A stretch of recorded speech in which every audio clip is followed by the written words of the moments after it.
আমানত ফেরতের দাবিতে একীভূত ৫ ব্যাংকের গ্রাহকরা সিলেটের ইউনিয়ন ব্যাংকের সামনে বিক্ষোভ করছেন। এ বিষয়ে আরো জানাচ্ছেন আমাদের সহকর্মী নাবিল হোসেন।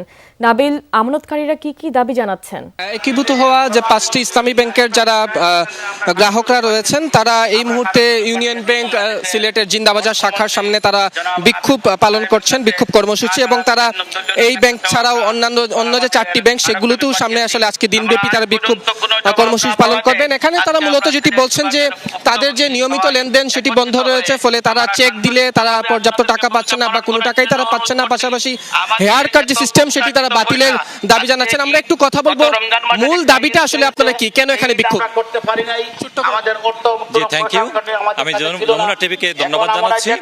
আমাদের মূল দাবি হচ্ছে আমরা যারা আমানতকারী, আমরা এই ব্যাংকের টাকা রেখেছি, আমাদের টাকাগুলো যথাযথভাবে সরকার যেন আমাদেরকে প্রদান করা হয়। ইন্টারিম সরকারের যে অবৈধ বাংলাদেশ ব্যাংকের গভর্নর ছিলেন, তিনি যে আইন করে গেছেন এটা সম্পূর্ণভাবে মানব পরিপন্থী আইন, এবং মানব পরিপন্থী আইন যাহা বাতিল করে আমাদেরকে এই টাকা প্রদান করার জন্য আমি সরকার শুনছিলেন যে হেয়ার কাট আইন, যে সেই আইন বাতিলের কথা তারা বলছেন, এবং তাদের নিয়মিত লেনদেন, সেই নিয়মিত লেনদেন যাতে হয় সেই দাবিগুলো তারা এখানে জানাচ্ছেন। কাশফিয়া। নাবিল, আপনাকে ধন্যবাদ।